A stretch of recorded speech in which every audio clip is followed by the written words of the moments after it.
of it as cricket cake, like fish cake, the chef said as he urged the man in the buffet line to try the steaming, spicy laksa, a coconut noodle broth, full of textured cricket protein. Next to it was a plate of chili crickets, the bug version of a beloved Singaporean dish, stir-fried mud crabs doused in a rich, sweet chili sauce. It looked like any other buffet, except for the main ingredient in every dish, crickets.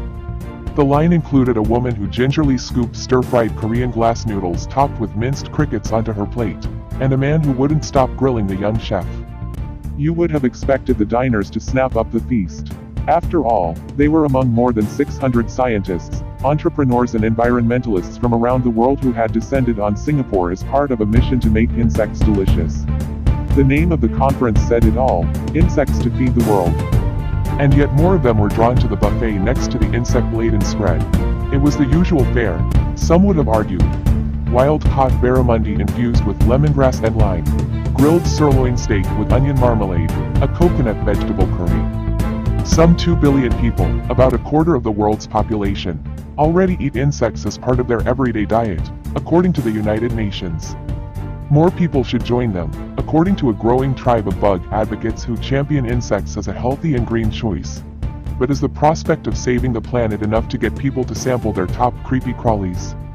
We have to focus on making them delicious, said New York-based chef Joseph Yoon, who designed the cricket-laced menu for the conference, along with Singaporean chef Nicholas Low. The event had permission to use only crickets. The idea that insects are sustainable, dense with nutrients, can address food security, and so on, is not enough to make them palatable, let alone appetizing, he added. Studies have found that just 6 crickets met a person's daily protein needs, and rearing them required less water and land, compared with livestock. Some countries have given insect diets a nudge, if not a push. Singapore recently approved 16 types of bugs, including crickets, silkworms, grasshoppers and honeybees, as food. It is among a handful of countries, including the European Union, Australia, New Zealand, South Korea and Thailand, that are regulating what is still an incipient edible insects industry. Estimates vary from $400 million to $1.4 billion, £303 million to £1.06 billion. Enter chefs like Nicholas Low who have had to find ways to break down insects to cook with them because people are not always up for trying them in their original form. For the conference, Mr. Low reinvented the popular laksa when he replaced the usual fish cake with patties made of minced cricket. He said it also took some work to mask the earthy smell of the insects.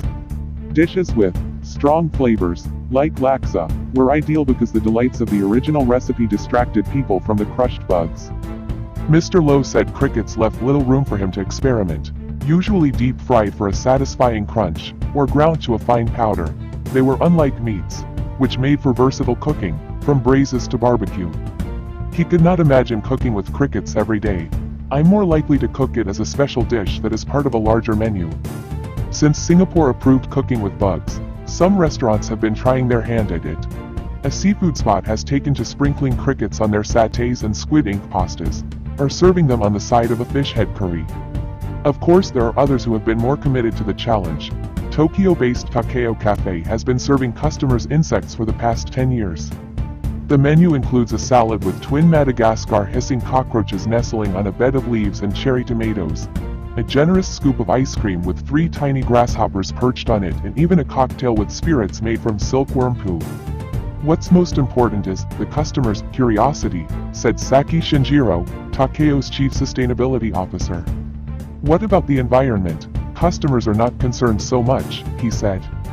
Just to be on the safe side, Takeo also has a bug-free menu. When designing the menu, we keep in mind not to discriminate against people who do not eat insects. Some customers are merely here to accompany their friends, Mr. Shinjiro said. We do not want such people to feel uncomfortable. There is no need to eat insects forcibly. Our food it hasn't always been this way, though. For centuries, insects have been a valued food source in different parts of the world.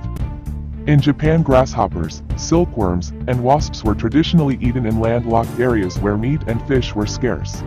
The practice resurfaced during food shortages in World War II, Takeo's manager Michiko Miura said. Today, crickets and silkworms are commonly sold as snacks at night markets in Thailand, while diners in Mexico City pay hundreds of dollars for ant larvae, a dish once considered a delicacy by the Aztecs, who ruled the region from the 14th century to the 16th century. But bug experts worry that these culinary traditions have been unraveling with globalization, as people who eat insects now associate the diet with poverty. There is a growing sense of shame in places with a long history of insect consumption, like Asia, Africa and South America, said Joseph Yoon, the New York-based chef. They now get glimpses of foreign cultures over the internet and they are embarrassed about eating insects because that is not the practice elsewhere. In her book Edible Insects and Human Evolution, anthropologist Julie Lesnick argued that colonialism deepened the stigma of eating insects. She wrote that Christopher Columbus and members of his expedition described the Native Americans' consumption of insects as bestiality, greater than that of any beast upon the face of the earth. Of course, people's attitudes could change. After all, gourmet treats such as sushi and lobster were once an alien concept to most people. Sushi started out as a working-class dish found in street stalls, and lobsters, known as the poor man's chicken, were once fed to prisoners and slaves in northeastern America because of their abundance, said food researcher Kerry Matuk from Singapore's Nanyang Technological University. But as transport networks made travel easier and food storage improved, more and more people were introduced to the crustacean. As demand increased, so did its price and status. Foods once seen as exotic, or not even regarded as food, can gradually become mainstream, Dr. Matwick said. But cultural beliefs take time to change. It will take a while to change the perceptions of insects as disgusting and dirty. Some experts encourage people to raise their children to be more tolerant of unusual food, including insects, because future generations will face the full consequences of the climate crisis. Insects may well become the superfoods of the future, as coveted as quinoa and berries. They may be grudgingly eaten, rather than sought out for the joy that a buttery steak or a hearty bowl of ramen brings. For now, Singapore chef Nicholas Lowe believes there is nothing pushing people to change their diets, especially in wealthy places where almost anything you want is a few clicks away. Younger consumers may be willing to taste them out of curiosity, but the novelty will wear off, he said. We are spoiled for choice. We like our meat as meat, and our fish as fish.